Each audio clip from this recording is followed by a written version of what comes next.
Who left the service door unlocked up for the little field mouse? Someone call the front desk and have security recalibrate the turnstiles. The trash clearly took the wrong elevator this morning. Victoria Sterling delivered those words without ever breaking eye contact with the glowing screen of her iPhone 15 Pro. The floor-to-ceiling windows of Kensington Associates offered a panoramic view of the skyline, reflecting the gray, unforgiving light of a Tuesday morning. The imported Italian marble beneath their feet had been laid down at a cost of $320 per square foot, explicitly designed to intimidate anyone who dared to walk across it without a six-figure salary. 17 people heard every single syllable. 17 mid-level executives, junior analysts, and administrative coordinators stood in the grand lobby, sipping artisan lattes and scrolling through their morning emails with practiced, corporate indifference. When Victoria's voice cut through the hum of the ventilation system, every single one of those 17 individuals froze. They did not intervene. They did not speak. They simply became a collective audience to a public execution, their silence acting as the mortar in the invisible walls of the corporate hierarchy. Maya Owens stood her ground, unmoving, unbreakable. She was 22 years old, armed with a mind that processed raw data faster than the firm's proprietary algorithms, and she was wearing a pristine, snow-white silk shirt. That shirt was not just a piece of clothing. It was a physical manifestation of her dignity, an armor she had meticulously ironed for 45 minutes at 11:45 p.m. the night before in her cramped 400-square-foot apartment. Her posture was a masterclass in composed defiance, her spine perfectly straight, her chin parallel to the unforgiving marble floor. "I am Maya Owens, the new finance intern." Her voice was not loud, yet it possessed a resonant acoustic clarity that demanded the space to be heard. Victoria's head snapped up. The senior director of finance finally lowered her phone, her eyes narrowing as they performed a ruthless, microscopic audit of the young black woman standing before her. Victoria was 41 years old, draped in a custom-tailored $4,200 charcoal blazer, holding a steaming, venti-sized caramel macchiato in her left hand. Her lips painted a meticulous shade of muted plum, curled upward into a smile that did not reach her cold, calculating eyes. "Finance you?" Victoria scoffed, taking a slow, predatory step forward. "Since when do retrats know how to read quarterly spreadsheets? Did they lower the literacy requirements while I was summering in Martha's Vineyard?" Maya did not answer. Her heart rate remained steady. Her jaw tightened, a microscopic shift of bone and muscle beneath her flawless skin, but her breathing did not hitch. She deployed the absolute hardest weapon to counter in any psychological warfare, complete and utter stillness. She offered Victoria nothing. No fear, no anger, no trembling lip, no defensive stutter. That stillness infuriated Victoria more than any screaming match ever could. "You actually suffer from the delusion that you belong in a place like this," Victoria whispered, her voice dropping into a register of weaponized gatekeeping elegance. "You think a cheap piece of white silk masks the reality of what you are and where you come from. Let me correct that demographic shift for you." And then, with the casual, terrifying grace of someone who has never faced a consequence in her entire life, Victoria Sterling raised her hand. She did not throw the coffee in a fit of sudden, unhinged rage. Throwing it would imply a loss of emotional control. Instead, she tilted her wrist forward, angling the lip of the customized paper cup, and poured the 165-degree liquid in a slow, deliberate, agonizingly steady stream. The dark, scalding espresso cascaded directly onto the center of Maya's chest. It soaked instantly into the delicate white silk, ruining the fabric in a split second, blooming outward like an ugly, brown, spreading bruise over her heart. The heat of the liquid seared through the thin layer of clothing, biting into Maya's skin. But the young woman did not flinch. She did not gasp. She did not take a single step backward to escape the burning cascade. Victoria leaned in, her meticulously styled blonde hair brushing against Maya's shoulder, the scent of expensive Santal 33 perfume mixing violently with the sharp, sadistic smell of spilled coffee. "Now," Victoria whispered, her tone laced with a venomous, maternal mock sweetness. "Now you look the part. Try not to drip on the marble, it's imported. 17 people maintained their dead, cowardly silence. A vice president of acquisitions nervously checked his Rolex, pretending he hadn't just watched an assault. A senior HR coordinator stared intently at the tips of her own leather pumps, actively choosing her paycheck over her fundamental human decency. The lobby was paralyzed by the gravitational pull of Victoria's unchecked power, every witness mentally rewriting the narrative to justify their own pathetic inaction. But here is the absolute truth that nobody in that sprawling sunlit lobby could possibly comprehend. The young woman standing there, dripping in lukewarm espresso, her white armor aggressively defiled, was holding on to a secret that was heavier than the entire building. And that secret was to systematically dismantle Victoria Sterling's perfectly curated universe. After the last drop of coffee fell from the cup and splattered onto the pristine floor, Maya did not run. She did not pull out her phone to desperately text a friend.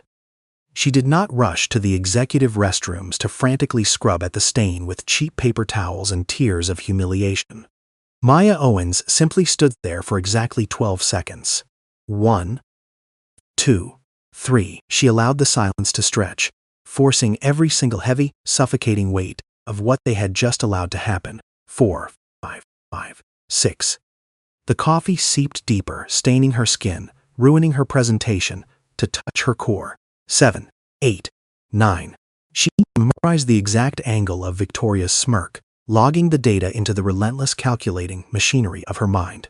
10, 11, 12.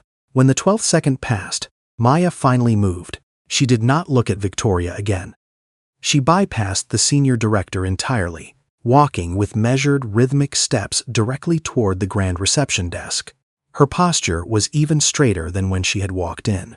The receptionist, a 26-year-old named Chloe, was pale, her hands visibly trembling over her pristine mahogany desk. Chloe couldn't bring herself to make eye contact with the dark brown stain dominating Maya's chest. "Good morning," Maya said, her voice smooth, polite, and completely devoid of tremors. "I am Maya Owens. I am here to collect my intern welcome packet." Chloe fumbled with a stack of manila folders, pulling out a dangerously thin, unbranded envelope. She handed it over with a shaking hand, her eyes darting nervously toward the elevators where Victoria had just disappeared. I have your seating assignment," Chloe stammered, her voice barely a whisper. She pointed a trembling manicured finger toward the darkest, furthest corridor of the building. "Your workspace is down that hall. It's the very last door on the left." Maya took the thin folder. She didn't thank the receptionist for her complicity. She simply turned and began the long walk down the 14th floor, passing the gleaming, glass-walled intern suite, where 5 white interns were already unboxing brand-new MacBooks and eating from a complimentary fruit platter. Maya did not slow down to look at them. She kept walking until she reached the last door on the left, pushing open the heavy wooden frame to reveal a windowless, unventilated storage closet. A metal folding table was pushed against a concrete wall. A yellow mop bucket sat in the corner, reeking of industrial bleach. The fluorescent light bulb above flickered violently, emitting a low, agonizing mechanical buzz. This was the space they had designated for her. Maya stepped inside, closed the door quietly behind her, and set her worn leather briefcase onto the rusted folding table. She unclasped the metal latches, reaching inside to pull out her own used, $215 refurbished ThinkPad. If you looked closely at her face in the flickering dying light of that miserable closet, you would not see a victim. You would not see sorrow, or self-pity, or defeat. You would see the cold, terrifying calculation of an apex predator, deciding exactly how she was going to tear this entire system down to its foundational studs. The storage closet at the far end of the 14th floor was exactly 82 square feet of architectural afterthought. It smelled aggressively of industrial-grade ammonia, a harsh, chemical scent that burned the back of the throat and watered the eyes with every shallow inhalation. Above the rusted metal folding table pushed against the concrete wall, a single, elongated fluorescent tube buzzed and flickered, threatening to plunge the claustrophobic space into total darkness every 14 seconds. Maya sat down. exactly 120 feet down the carpeted hallway. The scene was a grotesque masterclass in corporate coddling. 5 newly minted interns, all white, all hailing from legacy institutions with surnames like Sinclair and Montgomery, sat in ergonomically perfect $1,200 Herman Miller Aeron chairs inside a climate-controlled, glass-walled suite. They were currently laughing loudly, unboxing 5 brand-new, shrink-wrapped MacBook Pros, retailing at precisely $2,499 each, while casually picking at a complimentary platter of organic dragon fruit and imported blackberries. Maya was offered nothing. She did not march back to the receptionist to demand a functional workspace. She did not draft an emotional, panicked email to the internship coordinator detailing the sheer indignity of being placed next to a yellow mop bucket that reeked of stagnant water. Instead, Maya placed her worn leather briefcase onto the rusted metal surface, unlatched the brass buckles, and pulled out her own refurbished Lenovo ThinkPad, purchased from a senior at Howard University for exactly $215. She pressed the power button. Because the system had intentionally excluded her, nobody had bothered to provide her with an official corporate email, an employee ID number, or a secure network password. She opened the network settings on her laptop and quietly connected to the unprotected Kensington guest Wi-Fi, her face illuminated by the harsh glare of her cracked screen. A lesser mind would have used this isolation to browse the internet, to seek pity from friends, or to distract themselves from the humiliation of the coffee stain slowly drying into a stiff, brown crust against their chest. Maya Owens was not a lesser mind. Her fingers began to fly across the chipped plastic keyboard with the lethal, rhythmic precision of a concert pianist executing a violent symphony. Bypassing the internal corporate servers entirely, she navigated to the public SEC database, pulling Kensington Associates' latest 10Q financial filings to break down their quarterly revenue streams line by meticulous line. She cross-referenced their public client retention rates with global industry benchmarks, running complex predictive algorithms on a simple Excel spreadsheet. The math did not lie. Within 2 hours, she had successfully identified a hidden, catastrophic $4.2 million fiscal bleed in the firm's European acquisitions division that Victoria Sterling's entire team of highly paid senior analysts had completely missed. For 3 straight hours, the only sound in that 82-square-foot closet was the frantic, unbroken clicking of her keyboard and the agonizing, mechanical buzz of the dying fluorescent bulb. Nobody came to check on her, nobody showed her where the restrooms were located, and nobody offered her a single cup of water to wash down the dry, leftover turkey sandwich she ate from a crumpled brown paper bag at exactly 12:47 p.m. She simply kept working. By 1:15 p.m., while the 5 interns in the glass suite were loudly debating which high-end sushi restaurant to order their corporate-expensed lunch from, Maya finalized her document. It was a 14-page predictive financial model, formatted with devastating clarity, offering 3 actionable, heavily researched strategies to mitigate the European division's massive financial hemorrhage. It was the kind of deep-dive, sophisticated analytical breakdown that a seasoned executive would demand a full, agonizing week to produce. Maya had done it in under 4 hours. This was the terrifying, lethal nature of her silence. When Victoria Sterling and the corporate machinery threw her in a cage, they fully expected her to rattle the bars, to scream about injustice, to prove their deeply ingrained, biased narrative that she was an overly emotional, disruptive element who simply did not belong in their pristine ecosystem. By refusing to react to the burning coffee, the venomous insults, or the humiliating mop bucket, Maya categorically denied them the very spectacle they craved. She weaponized her own invisibility. At 5:30 p.m., the 14th floor finally began to empty, the sharp clicking of expensive leather heels fading into the elevator bays as the executives hurried off to their respective rooftop happy hours.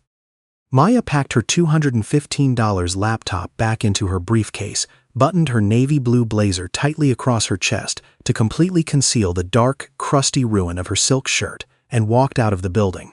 She navigated the crowded, suffocating subway system back to her cramped, $850 a month apartment in the outer boroughs, her face a mask of absolute, impenetrable calm. The battle had only just begun. That night, long after the city outside her thin single-pane window had gone dark, Maya stood over a small, chipped porcelain sink in her narrow bathroom. She ran the faucet until the water was freezing cold, actively refusing to use warm water that would permanently set the espresso oils into the delicate silk fibers. She poured half a capful of specialized fabric detergent, a luxury item that had cost her credits, money she severely needed for that week's groceries, directly onto the brown blemish. She began to scrub. Her knuckles turned bone white from the sheer force of her grip, her fingers digging aggressively into the wet fabric as the freezing water slowly turned a murky, bitter brown. Her shoulders burned from the physical exertion, the repetitive, violent motion of rubbing the silk against itself, echoing loudly in the silent, empty apartment. She stood there over the porcelain sink for 45 continuous minutes, scrubbing until the skin on her hands was raw and red, until the water finally, miraculously, ran crystal clear. She wrung the shirt out. Maya hung the wet, perfectly clean white shirt over the rusted shower rod, carefully smoothing out the tiny wrinkles with her bare, damp hands. She did not cry. She did not pick up her phone to call her father, a man whose surname happened to be engraved on the foundational corporate documents of the very building she had just left. Calling him would mean surrendering, proving to herself that she couldn't survive this brutal corporate war on her own intellectual merits. Tomorrow morning, at exactly 7:50 a.m., she would walk right back into the 14th floor wearing this exact same armor. At exactly 8:14 a.m. on the morning of day 2, Maya Owens stepped out of the brass-paneled elevator onto the 14th floor. She was wearing the exact same white silk shirt, completely devoid of any brown stains, having been meticulously hand-washed in freezing water and ironed to absolute perfection. She carried her worn leather briefcase with the same unyielding posture she had displayed the day before, ignoring the subtle synchronized turning of heads as she walked down the main corridor. She did not go to the storage closet. Instead, Maya pressed the down button on the elevator bay and descended to the 12th floor, stepping into the sterile, heavily carpeted sanctuary of human resources. Marcus Thorne's corner office was meticulously designed to project an artificial aura of psychological safety, featuring soundproof frosted glass, muted beige walls, and a small, cascading indoor water feature. He had 22 years climbing the treacherous corporate ladder, surviving 3 massive acquisitions and 4 ruthless executive restructuring phases. His survival was not an accident. Marcus Thorne, a 54-year-old man with silvering hair and a collection of framed degrees from Cornell University, did not achieve his 6-figure salary by defending the moral high ground. He maintained his position by functioning as the highly compensated custodian of the executive board's ugliest liabilities, actively shielding the firm's top earners from the consequences of their own toxicity. When Maya sat down in the $200 ergonomic guest chair across from his mahogany desk, he offered her a warm, practiced smile that failed to reach his tired eyes. "My door is always open, Maya," Marcus said smoothly. He unclicked a silver Montblanc pen and rested it over a fresh yellow legal pad, leaning forward to deploy the standard HR posture of active listening. Maya did not offer him a smile in return, nor did she preface her statement with the usual apologies or nervous throat, clearing that victims often use to soften their own trauma. She looked directly into his eyes, her face a mask of absolute, terrifying composure, and began to surgically dismantle the events of the previous 24 hours. She laid out the evidence.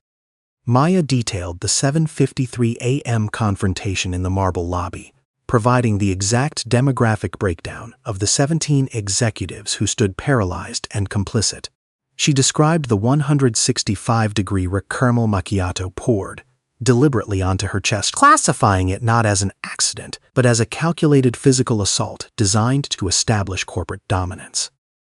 She provided the architectural dimensions of the 82-square-foot, windowless storage closet with the flickering fluorescent bulb, directly contrasting it with the climate-controlled, glass-walled suite provided to the 5 white interns. She spoke for 8 continuous minutes.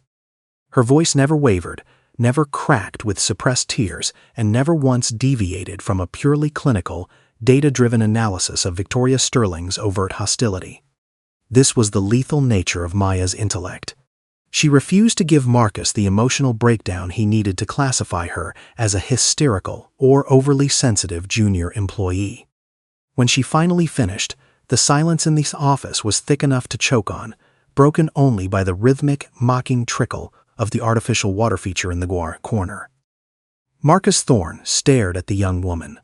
His silver pen had moved frantically across the yellow legal pad, documenting every timestamp, every location, and every specific violation of the corporate handbook. He let out a long, heavy exhale, removing his wire-rimmed glasses and rubbing the bridge of his nose with the practiced exhaustion of a man who genuinely wanted to help. "Maya, I hear you, and I want to assure you that Kensington Associates has a zero-tolerance policy for this kind of demographic gatekeeping," he said, using textbook Level 3 weaponized terminology. He promised her a resolution within 48 hours. "We take these allegations with the utmost seriousness, and I will personally initiate a discreet inquiry into Victoria's managerial conduct." Marcus promised, extending his hand across the desk. Maya stood up, her perfectly ironed white shirt gleaming under the recessed lighting, and shook his hand with a firm, unyielding grip. She thanked him politely, turned on her heel, and walked out of the office, her footsteps fading into the heavy carpeting of the 12th floor hallway. Marcus Thorne waited exactly 60 seconds. He watched through the frosted glass as Maya's silhouette disappeared into the elevator bay, ensuring she was completely gone before he let his facade of professional empathy drop entirely. He looked down at the yellow legal pad, staring at the damning, undeniable facts written in his own meticulous handwriting, documenting a catastrophic legal liability for the firm. Then he looked at the framed photograph of his 2 daughters standing in front of their expensive private university, the tuition for which was directly tied to his quarterly performance bonuses. He picked up his desk phone. He did not call the corporate ethics hotline, nor did he dial the firm's external legal counsel to report a severe violation of workplace safety protocols. At precisely 9:14 a.m., Marcus Thorne bypassed the official directory entirely and dialed Victoria Sterling's direct, unrecorded private extension on the 14th floor. Victoria answered on the second ring, her voice clipped, impatient, and practically vibrating with the arrogant energy of a woman who generated $42 million in annual revenue for the firm. "This better be critical, Marcus. I'm prepping for the Munich acquisition call." "Victoria," Marcus began, his voice dropping an octave as he instinctively rubbed his temples. "Your new intern, Maya Owens, just left my office after filing a heavily documented, devastatingly specific, formal complaint regarding an incident with your coffee yesterday morning." She named 17 witnesses. "Victoria." The line went dead. "Victoria," Sterling laughed. It was not a nervous laugh, nor was it defensive. It was a cold hollow of pure, unadulterated elite entitlement. "Marcus, darling, are we really entertaining the emotional perceptions of a diversity hire who clearly lacks the psychological resilience to survive in a high-tier financial ecosystem?" "She has timestamps, Victoria," Marcus warned weakly. "And I have the deciding vote on the Executive Restructuring Committee that approves your department's $1.45 million discretionary budget next quarter."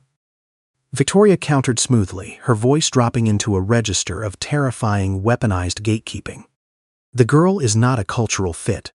She is a demographic quota who entirely misunderstands the aggressive cadence of this firm, and if you coddle her delusions, I will personally ensure your department's funding is slashed by 40%.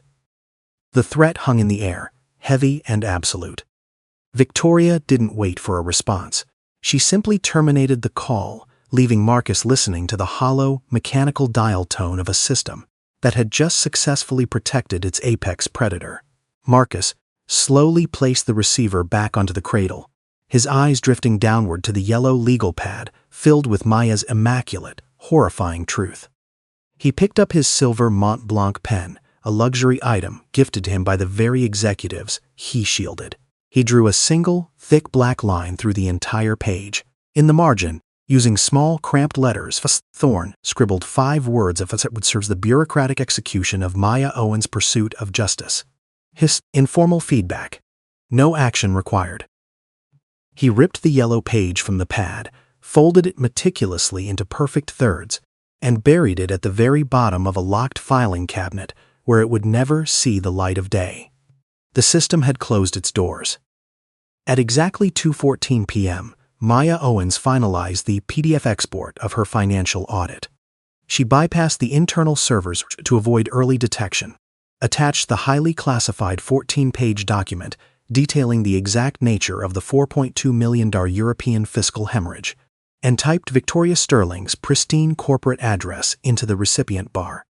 She did not seek permission to submit the document, nor did she attempt to schedule a preliminary meeting to soften the blow of her sheer, undeniable competence. She simply ensured the formatting was flawless and hit the send button. The execution was surgical. On the other side of the 14th floor, bathed in the natural light of her sprawling corner office, Victoria Sterling sat sipping a freshly pressed $14 green juice. Her monitor chimed. She clicked open the attachment from the unknown intern, her muted plum lips parting slightly as her eyes darted across the glowing screen, absorbing the terrifying, undeniable reality of Maya's intellect. The young black woman in the windowless closet had not just found a minor accounting discrepancy. She had completely dismantled a catastrophic structural deficit that Victoria's entire team of highly compensated senior analysts had entirely missed. Victoria did not feel impressed. She felt hunted. The instinct of an apex predator is not to retreat and acknowledge defeat, but to completely destroy the encroaching threat before it can establish a foothold in the ecosystem. Victoria closed the PDF, her jaw clenching so tightly her teeth ground against one another, and aggressively clicked the Reply All function. She expanded the recipient list to include exactly 46 people, encompassing every senior executive, junior analyst, and administrative coordinator across the entire finance division. She began to type. Team, Victorian dripping with a toxic, maternal condescension designed to completely invalidate the data she had just read. While we always encourage enthusiasm from our new diversity pipeline, it is crucial to maintain strict professional boundaries and respect the established chain of command. Our new intern, Maya Owens, has taken it upon herself to submit an unsolicited, highly speculative, and emotionally driven critique of our European acquisitions. She paused, her perfectly manicured fingers hovering over the mechanical keyboard as she carefully selected the most lethal Level 3 terminology available. Let us use this as a collective learning moment regarding the lack of emotional regulation and the absolute dangers of insubordination masking as ambition. Maya, kindly focus on the basic clerical tasks assigned to your current pay grade, and please wait for direct instructions before acting out again. She hit send at 2:37 p.m. 46 people received the notification simultaneously. 46 educated, highly paid professionals read the deliberate, calculated assassination of a young woman's character, recognizing the weaponized stereotypes embedded in phrases like emotionally driven and acting out. Not a single person replied to defend the integrity of the math. The system protected its own. In her 82-square-foot closet, the cracked screen of the $215 ThinkPad lit up with the incoming notification. Maya opened the email, reading the words diversity pipeline and lack of emotional regulation, instantly recognizing the sophisticated psychological warfare designed specifically to bait her into a public, career-ending meltdown.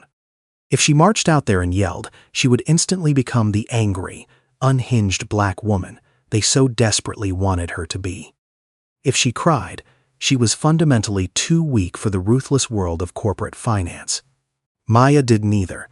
She took a high-resolution screenshot of the email, neatly capturing the timestamp and the 46 complicit recipients, and saved it directly into a hidden password-protected folder labeled Archive. Her heart rate remained at a steady, unbothered 68 beats per minute. She closed the laptop lid, refusing to give the 14th floor the satisfaction of her surrender. Victoria, however, required a physical victory to solidify her digital dominance. At 3:15 p.m., the senior director emerged from her office leading a high-stakes walkthrough with 3 senior executives from Vanguard Logistics.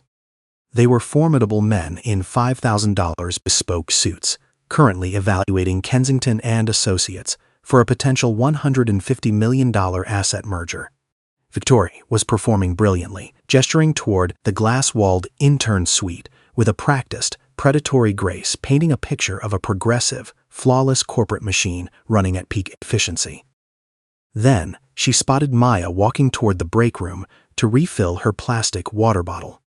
The opportunity to establish absolute dominance in front of an audience of billionaires was simply too intoxicating for Victoria to ignore. She altered her trajectory without missing a beat, guiding the 3 wealthy clients directly into Maya's path, effectively trapping the young intern in the center of the brightly lit, heavily trafficked corridor. "Ah, Maya," Victoria chirped, her voice falsely sweet and amplified just enough so the nearby cubicles could hear every single syllable. Perfect timing. Maya stopped walking. She turned around slowly, her meticulously ironed white silk shirt gleaming under the recessed lighting, her posture completely impeccable. She looked directly at Victoria, then briefly at the 3 Vanguard executives, offering nothing but a terrifying blank composure. "Since you are clearly struggling to understand the complexities of financial modeling, let's pivot your internship to something a bit more suited to your current capabilities," Victoria commanded, her smile razor-sharp and utterly devoid of warmth. She reached into the pocket of her charcoal blazer, pulling out a small metallic dry-cleaning ticket. "Run down to the Lobby 1 concierge and fetch my cashmere coat. And while you're at it," Victoria extended her right hand, holding a freshly brewed, steaming cup of Earl Grey tea she had just retrieved from the executive lounge. She did not hand it to Maya politely. She stepped directly into Maya's personal space and aggressively pressed the scalding paper cup against the intern's sternum, forcing the young woman to either instinctively grab it or let the burning liquid spill down her front for a second consecutive day. Maya's fingers smoothly wrapped around the corrugated cardboard sleeve. "Your job today," Victoria whispered, lowering her voice to maintain the illusion of civility, yet speaking clearly enough for the 3 clients to witness the total subjugation, "is to hold this cup, fetch my coat, and keep your mouth completely shut. Do you think you have the emotional regulation to handle that simple task?" The Vanguard executives shifted their weight uncomfortably against the expensive carpeting, suddenly finding the architectural details of the ceiling utterly fascinating. The vice president of acquisitions nervously cleared his throat, actively ignoring the grotesque display of racial and hierarchical subjugation happening right in front of him. The surrounding cubicles went dead silent, dozens of employees holding their breath as they waited for the young intern's final high break under the unbearable pressure. Nobody moved a muscle. Maya stood there, the intense heat of the tea burning through the thin cardboard sleeve, searing the delicate skin of her palm. She looked at the 3 powerful men, logging their cowardly silence into the relentless machinery of her mind. She looked at Victoria's triumphant, sneering face, analyzing the desperate insecurity of a woman who needed to break others to feel whole. She did not throw the tea. She did not utter a single syllable of defiance. She placed the cup gently onto the nearest mahogany credenza with absolute, devastating precision. She turned her back on the senior director of finance and walked away. At precisely 3:28 p.m., Maya Owens returned to the suffocating confines of the 82-square-foot storage closet at the end of the 14th floor. She did not slam the heavy wooden door behind her, nor did she collapse into the rusted folding chair in a fit of manufactured, theatrical hysteria. She sat down with the terrifying, practiced grace of a seasoned forensic accountant to autopsy a gruesome corporate crime scene. She opened her $215 refurbished ThinkPad. The encrypted master directory, resting squarely in the center of her desktop, was simply labeled with a nondescript title, Records. Into this digital vault, she had already deposited the high-resolution, time-stamped photograph of the espresso-ruined silk shirt from exactly 8 a.m. the previous morning.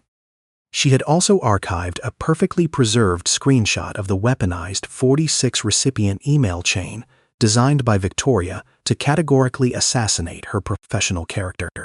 The math of her vengeance was compounding. Now, she opened a fresh Excel spreadsheet to meticulously log the exact geometric coordinates and timestamp of the hallway where the 165 Earl Grey tea had been violently pressed against her sternum. She typed out the names of the 3 Vanguard Logistics executives, cross-referencing their public LinkedIn profiles to ensure every silent witness was permanently cataloged in her database. Every microaggression, every overt insult, and every physical violation was being translated into raw, undeniable, heavily structured data. She was building an executioner's block. Exactly 40 feet away from Maya's suffocating workspace, Eleanor Vance sat entirely paralyzed inside her ergonomically approved, heavily partitioned cubicle. Eleanor, a senior risk analyst who had survived exactly 52 months under Victoria Sterling's tyrannical regime by mastering the cowardly art of absolute corporate invisibility. She had watched the brutal subjugation in the corridor unfold with her own wide eyes, her manicured fingernails biting painfully into her palms as the billionaire executives actively looked away. She had done absolutely nothing. This was not an isolated behavioral anomaly for the veteran analyst, but rather a deeply ingrained survival mechanism within a poisoned ecosystem. She carried the heavy, unspoken ghosts of 3 previous junior associates who had been systematically dismantled by Victoria's venomous gatekeeping, quietly transferring to different departments or resigning entirely without a single word of protest. Eleanor had watched a brilliant 24-year-old financial prodigy named Sarah pack her cardboard box 3 summers ago, crying silently after Victoria had publicly labeled her a diversity misfire. The system relied on this manufactured silence. Eleanor had successfully convinced herself for years that keeping her $135,000 annual salary to pay her husband's crippling medical bills entirely justified her chronic, sickening moral bankruptcy. But the profound, unyielding stillness of Maya Owens had fundamentally short-circuited the older woman's practiced, carefully maintained apathy. A victim who screams or cries is easy to pity and subsequently dismiss, because their emotional collapse perfectly validates the corporate narrative of their inherent demographic weakness. A victim who absorbs an assault with absolute stillness demands a terrifying level of self-reflection. Eleanor stared at her own reflection in her dual monitors, utterly disgusted by the hollow, terrified, complicit woman staring back at her in the glowing pixels. She could no longer stomach the sickening taste of her own cowardice, nor could she ignore the fact that another innocent woman was being ground into dust merely 50 feet away. Sitting neatly on the corner of her mahogany desk was the official Kensington Associates Intern welcome kit, a pristine, heavy stock folder containing a $150 gift card and the official onboarding guidelines. It had been withheld for free for fellow. At 5:45 p.m., the 14th floor finally descended into its evening lull as the highest-paid executive migrated toward the elevators for their respective Michelin-starred dinner reservations. Eleanor stood up from her leather chair, her knees stiff with anxiety, her breath catching painfully in her throat as she gripped the heavy cardboard folder. She walked down the long, heavily carpeted corridor, passing the pristine glass-walled suite where the 5 legacy interns and since departed for their corporate-sponsored happy hours. She reached the very last door on the left. Noting the aggressive chemical stench of industrial bleach seeping from beneath the wooden frame, Eleanor stopped her approach entirely, her heart hammering violently against her ribcage. Through the narrow frosted glass pane of the door, she could visibly track the agonizing rhythmic flicker of the dying fluorescent bulb casting shadows on the walls. She did not knock, fully aware that abruptly intruding upon the young woman's miserable sanctuary might be easily perceived as yet another invasive corporate microaggression. She knelt down onto the cold floor. With a slow, deliberate reverence, usually reserved for a chapel, Eleanor placed the pristine welcome kit directly against the bottom edge of the heavy wooden door. As she stood back up to retreat into the safety of the shadows, the brass doorknob turned with a sharp, metallic click that echoed loudly in the empty hall. The door pulled inward, and Maya Owens stood in the threshold, her meticulously washed white silk shirt glowing faintly in the dim, recessed hallway lighting. The two women locked eyes. Eleanor's breath hitched in her chest, fully expecting a wave of justified anger, expecting a razor-sharp verbal evisceration for her cowardly complicity over the past 2 devastating days.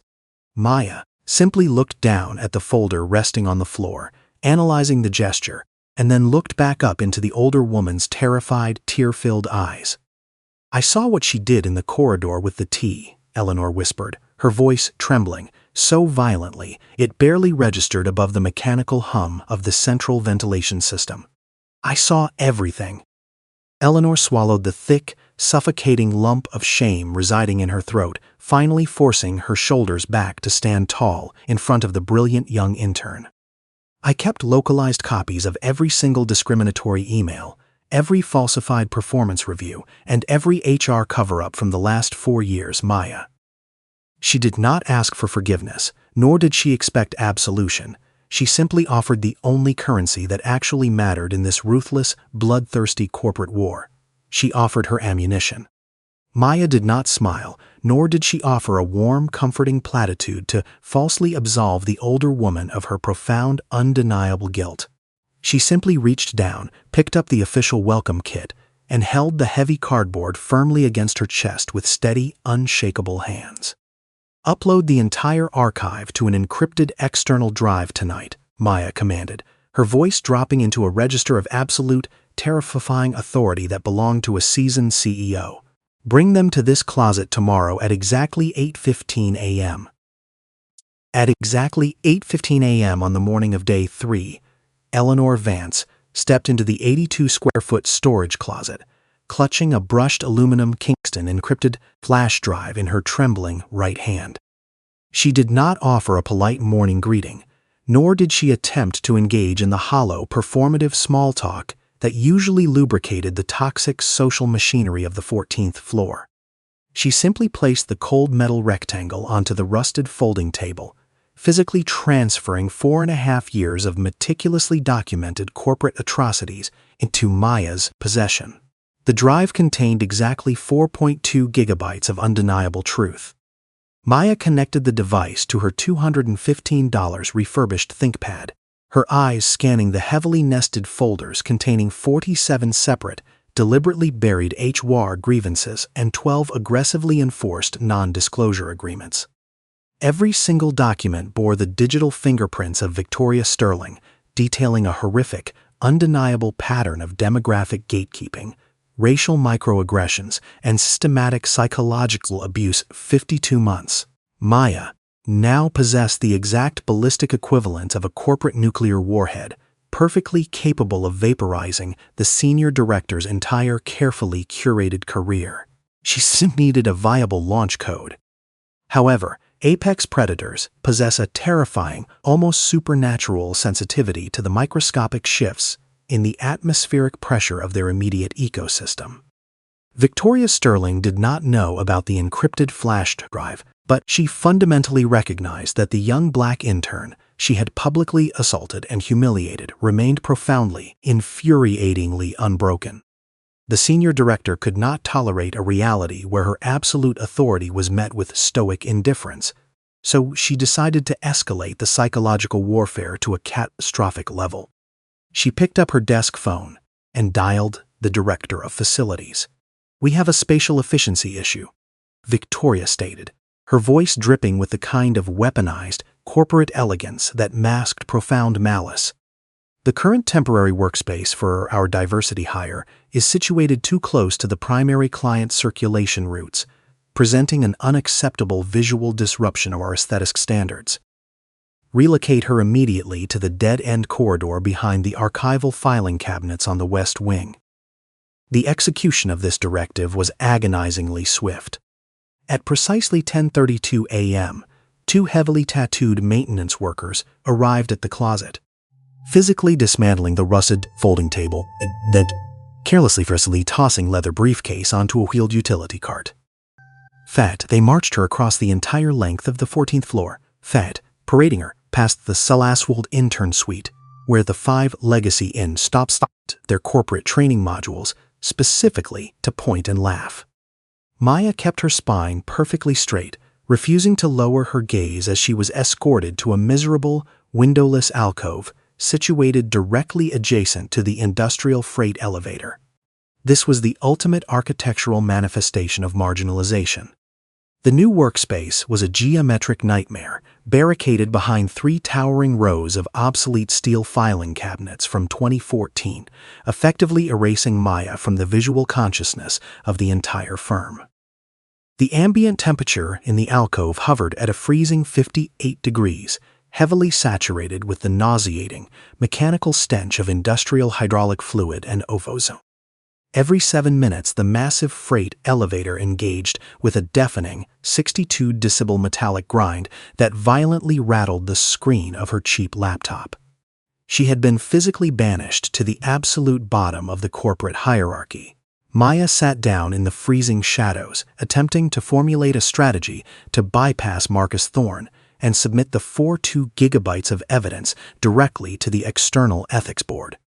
Before her fingers could even touch the chipped plastic keys, a high-priority notification pinged on her screen, revealing an official email from the Department of Human Resources.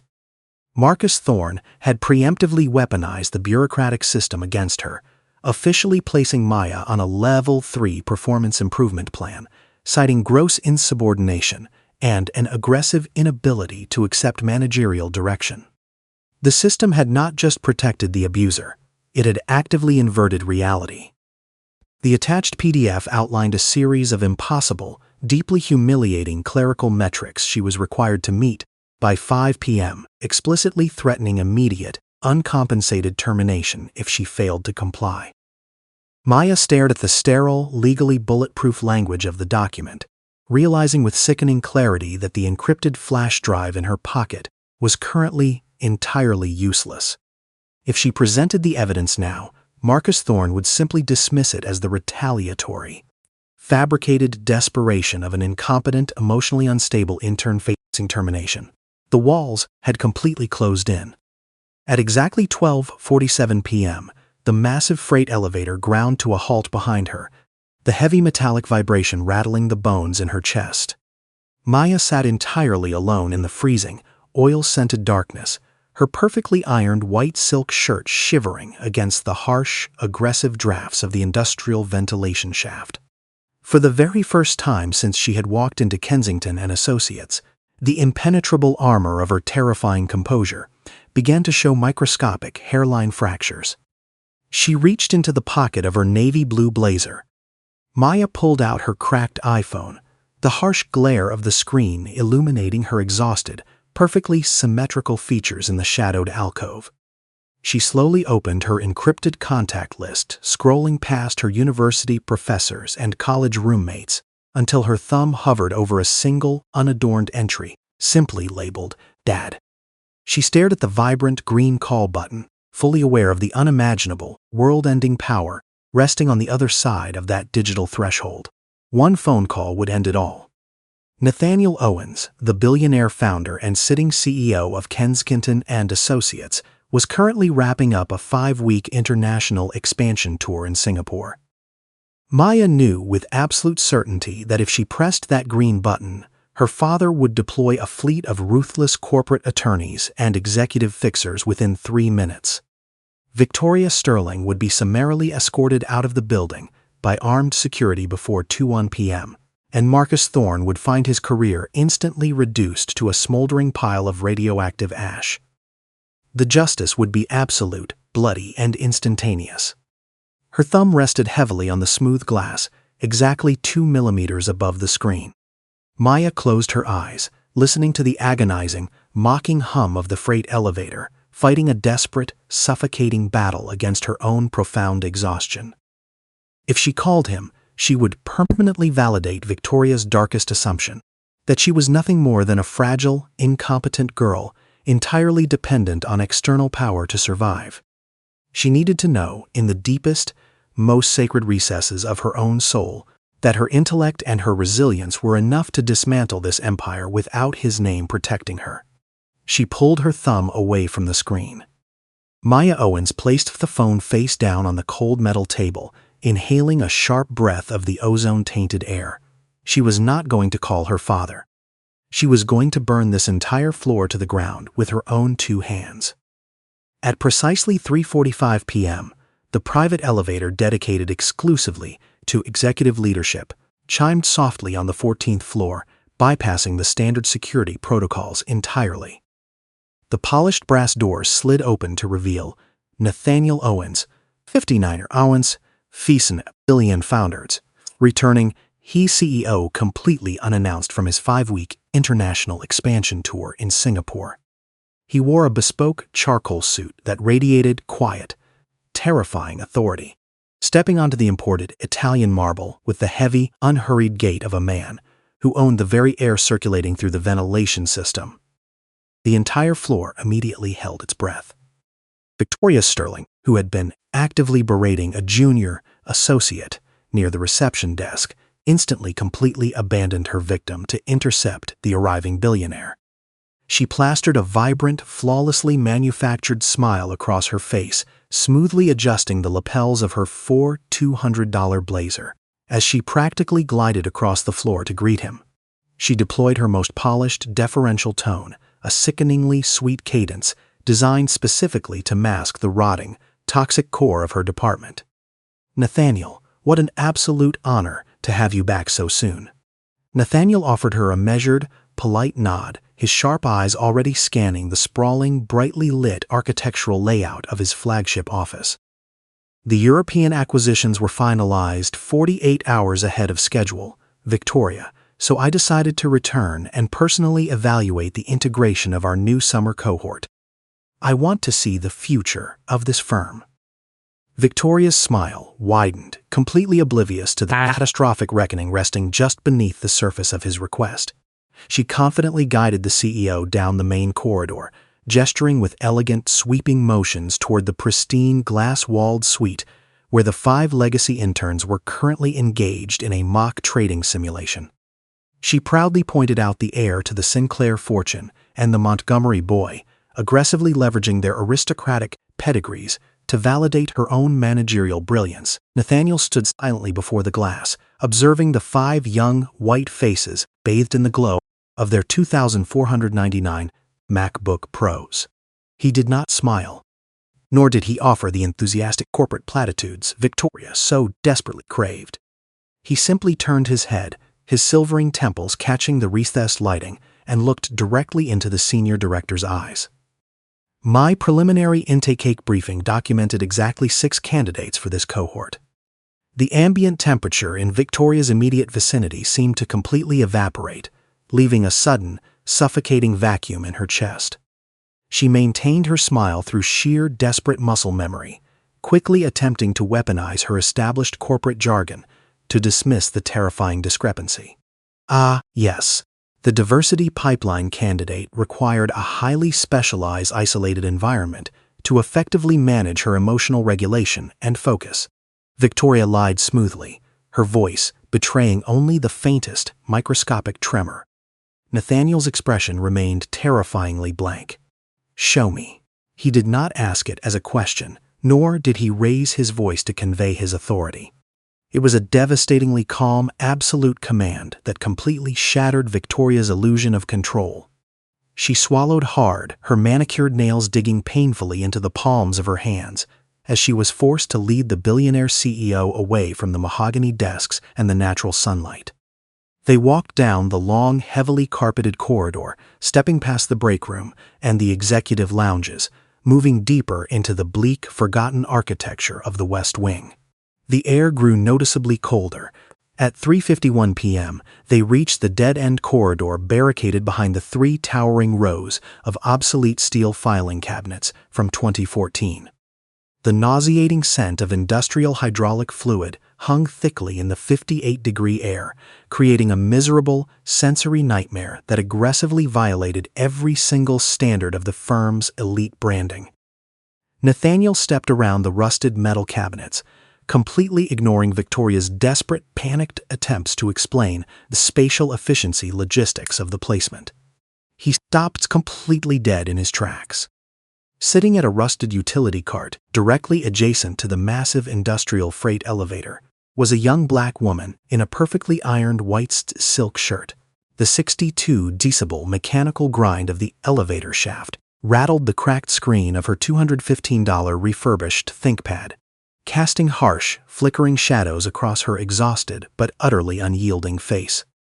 Dozens of executives, including Marcus Thorne from HR who had nervously followed the CEO's path, crowded into the edges of the hallway, forming a terrified, silent audience. Victoria stepped forward, desperately trying to salvage her authority. "Maya, please stand up and properly acknowledge the CEO of this firm. Your lack of basic corporate etiquette is exactly why."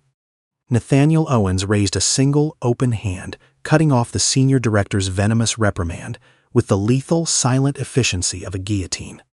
He did not look at Victoria. He did not look at Marcus Thorne, nor did he look at the cowardly crowd of executives who had allowed this grotesque subjugation to occur on his watch. He walked slowly across the freezing concrete floor, his expensive leather shoes echoing loudly in the miserable alcove until he stood directly in front of the rusted utility cart. He looked down at the young woman.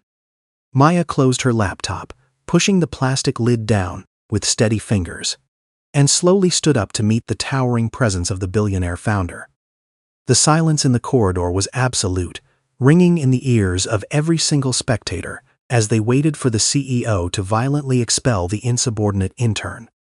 Instead, Nathaniel Owens let out a long, heavy exhale, the terrifying mask of his corporate authority completely melting away to reveal the profound, agonizing heartbreak of a father.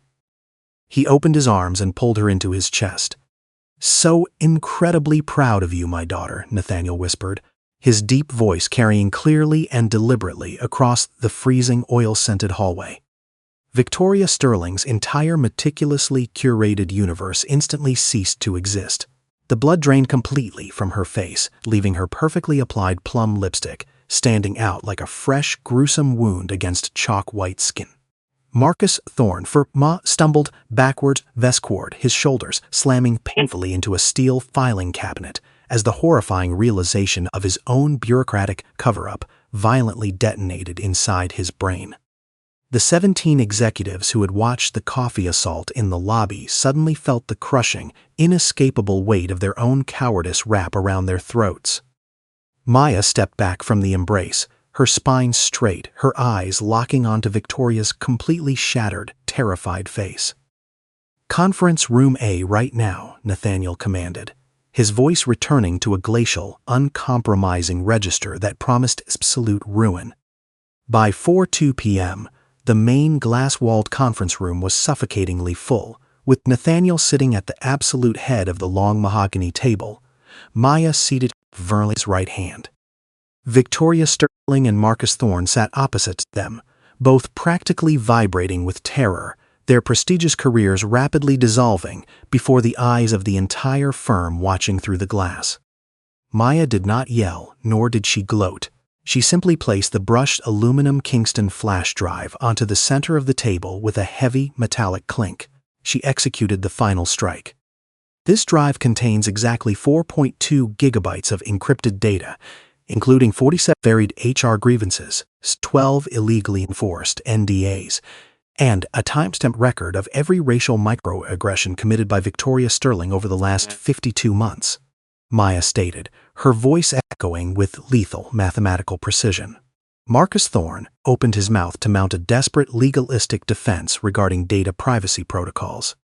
Before a single sound could escape his throat, the heavy glass door of the conference room swung open.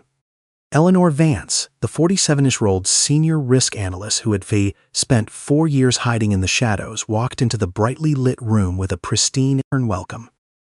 Kit clutched in her hand. She placed the $150 gift card and the onboarding guidelines directly in front of Maya, completely ignoring Victoria's silent, begging eyes.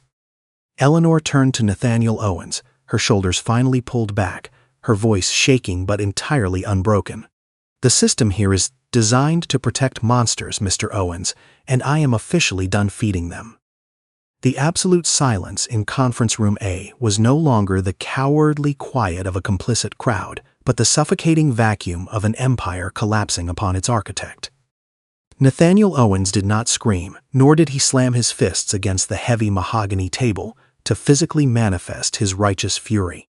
He simply reached out, his gold Patek Philippe watch catching the recessed lighting, and slid the brushed aluminum Kingston flash drive directly across the polished wood toward Victoria Sterling. It was over. Effect immediately, your employment at Kensington Associates is irrevocably terminated without severance, completely contingent upon your compliance with an external legal audit, Nathaniel stated, his voice a glacial baseline line that left absolutely no oxygen for debate. He turned his terrifying razor-sharp gaze toward Marcus Thorne, watching the HR director and constructed 22-year career violently disintegrate in real time.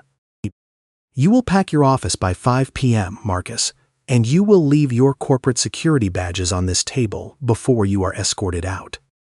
The system was bleeding out. Victoria's lips parted to formulate one last, heavily weaponized defense regarding demographic compatibility, but her vocal cords completely failed her. Two massive, suited security personnel materialized in the glass doorway, their sheer physical presence immediately neutralizing any remaining illusion of the senior director's elite corporate invulnerability. She stood up on shaking legs, her $4,200 custom-tailored charcoal blazer suddenly looking like a cheap, ill-fitting straitjacket as she was marched out of the room. 46 people watched her fall. Nathaniel turned his attention to Eleanor Vance, the 47-year-old woman, who was still clutching the edges of the mahogany table to keep her knees from buckling. The billionaire CEO did not offer a hollow corporate platitude. He offered a fundamental restructuring of the firm's corrupted moral architecture to ensure history never repeated itself. "You are hereby promoted to the Director of Internal Ethics, Eleanor, endowed with a $1.2 million discretionary budget and direct, unmitigated reporting access to my private office." Courage had finally paid. 3 weeks later, the physical and psychological geography of the 14th floor had been violently, beautifully terraformed. Maya Owens, officially operating as a junior executive architect of corporate culture, completely dismantled the archaic, biased onboarding processes that had allowed Victoria's toxicity to thrive.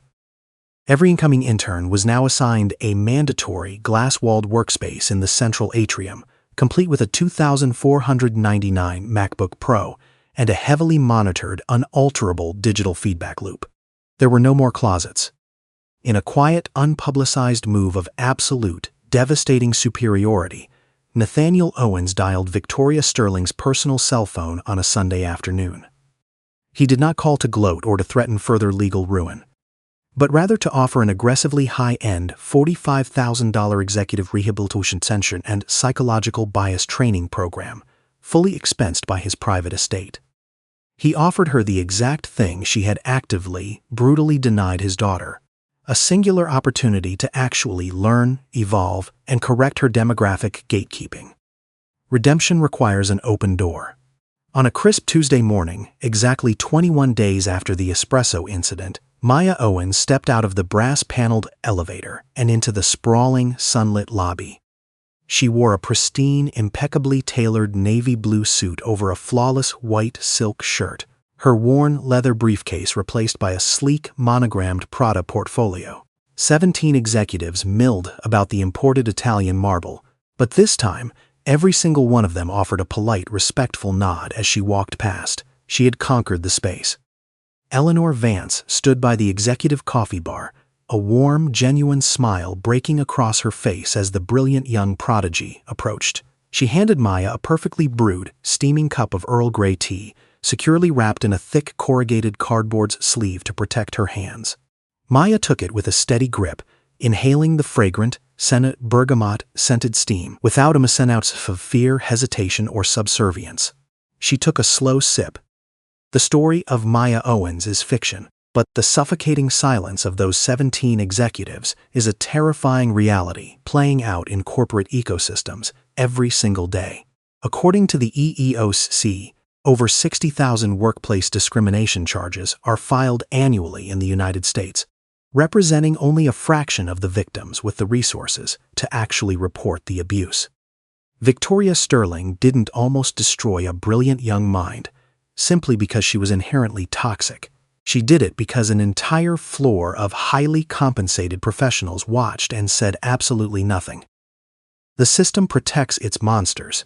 When you find yourself standing in that hallway and someone deliberately pours the coffee, what exactly are you going to do? Will you be one of the cowards staring at your expensive shoes, or will you be the one who finally steps forward? Drop your honest answer in the comments, share this video, and subscribe for next week's story.